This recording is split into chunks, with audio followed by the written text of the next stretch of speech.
नमो नमो बिंदेश्वरी। अब नमो नमो जगदम्बा।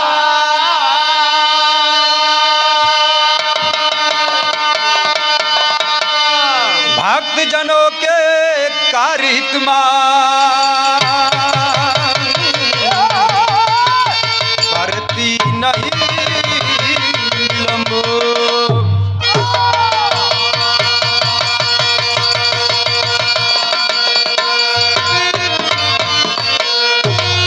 करना अगर विलंब है हे मैया जगदम्बा।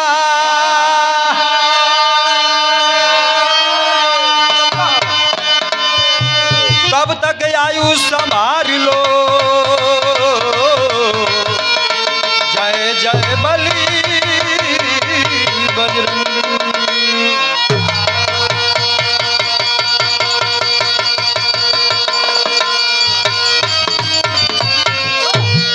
ज्यादा समय न लेते हुए और एक लाइन माई के फरियाद करती। अगर लड़का स्कूल में जाला तो के क ख ग घ लिखावल जाला, तो कुछ भी गावले से पहले एक लाइन स्वर और माई का पूजा अर्चना वंदना करते हैं गायक कलाकार साथी लोग। एक लाइन हुए गीत बा।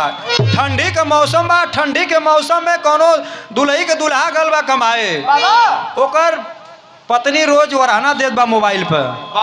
कहते तो से निक कभी जी तकियवे बा जौन ठंडी भर गरम करत बा।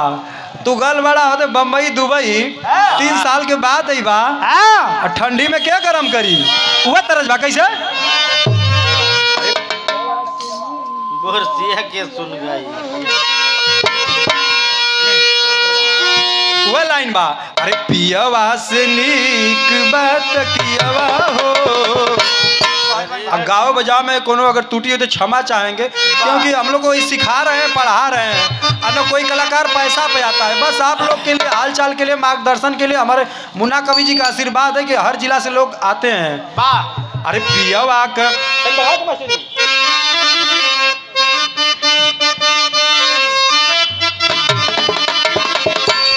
अरे पियवा कनीक बात कियवा हो।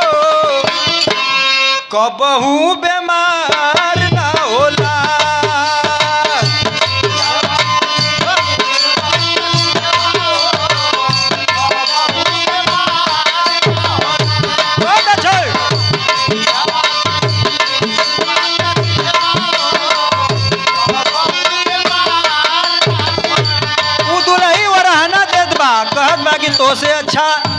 तो से अच्छा ही तकियवे बा का कहला। पियवा से नीक बात कियवा हो। पियवा से नीक बात कियवा हो। कबहू बीमार ना होला। बहुत अच्छे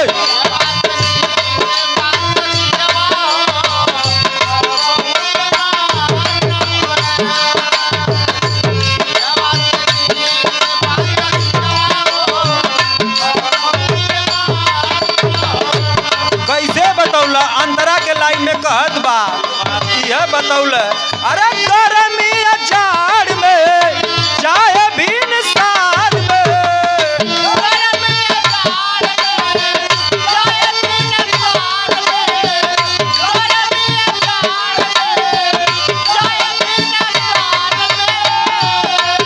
कहत है कि गर्मी या जाड़ में चाहे भी निसार में। कवि जी गर्मी या जाड़ में चाहे भिनसार में। अरे फेरी करवटिया सजई बुताई देल दियवा हो। कबहू बीमार ना होला।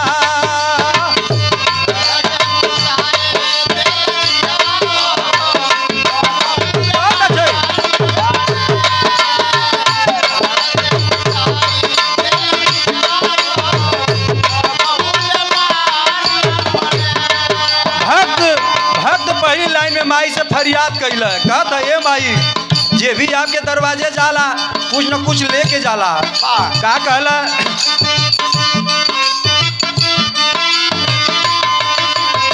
भीड़वा भीड़वा कटेरी दसी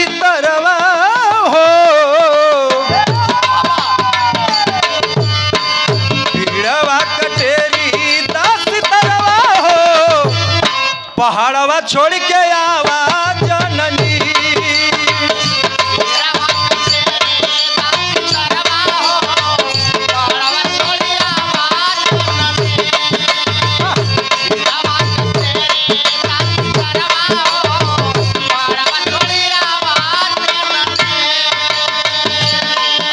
ज्यादा समय ना ले कहें कि इसमें कटिया का लोग का आदमी बिजी बना, ऐसे आज कलाकार कुछ कम आल बाड़ा।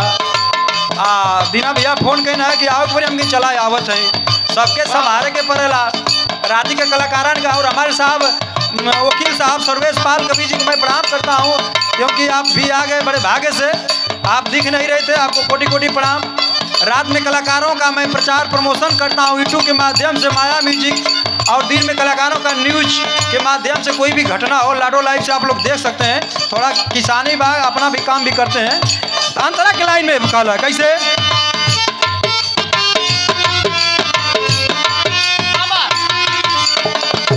अरे सारे गम पधनी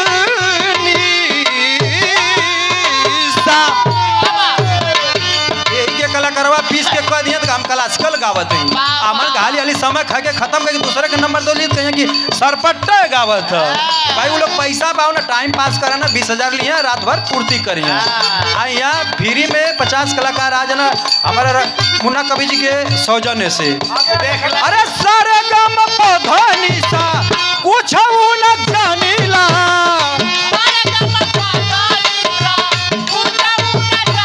बहुत अच्छे।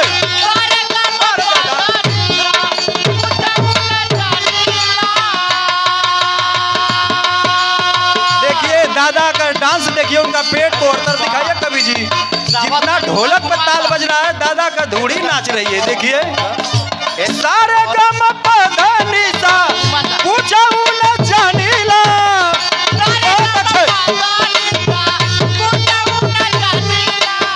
देखिए गजब डांस।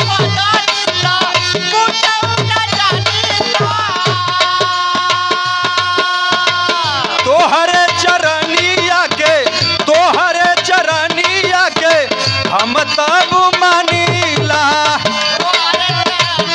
अरे दादा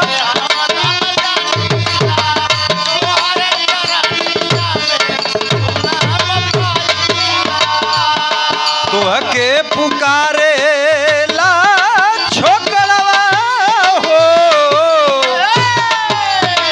देखिए जितना दादा का ढोलक का ताल बज रहा है, दादा का पेटवा का घूमत बा। दादा नाम का पड़ी, आशीर्वाद देना है। 51 रुपया आपको कोटि कोटि प्रणाम बा। और तोहके पुकारे ला छोकरवा हो, ढोलक के ताल पर पेट हिला था। तोहके पुकारे ला छोकरवा हो, पहाड़वा छोड़ के आवा जननी।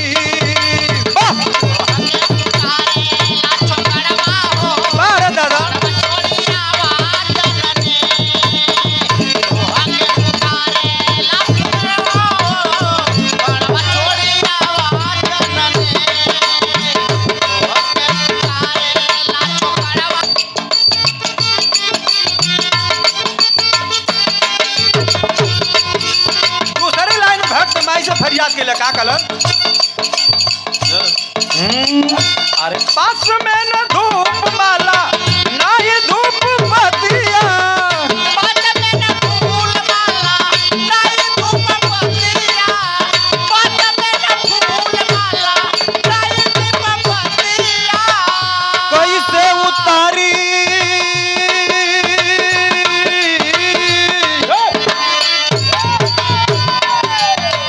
कैसे उतारी हम रतिया हो, कैसे उतारी हम रतिया हो।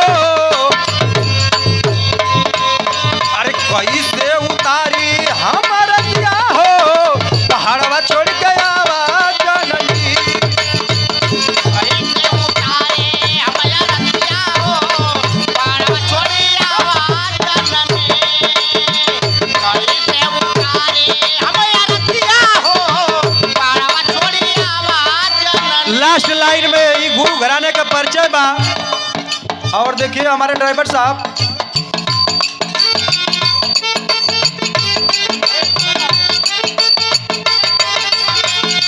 बिहारी गणेश राम लाल के प्रीत से बिहारी गणेश राम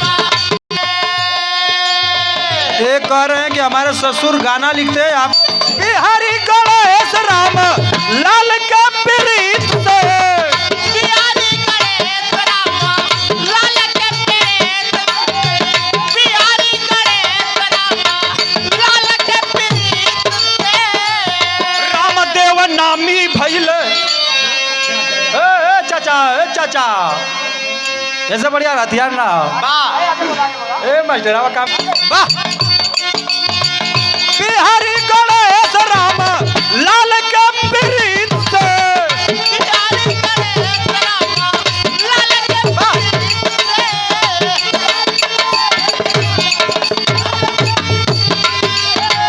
रामदेव नामी भैल रामदेव नामी भैल चंद्रिका के गीत से रामदेव नामे भैले वाह रामदेव नामे भैले चंद्रिका के गीत से रामाश्र लाल जो हेला दुअरवा हो ए मास्टर रामाश्र लाल जो हेला दुअरवा हो पहाड़वा छोड़ के आवा चंडी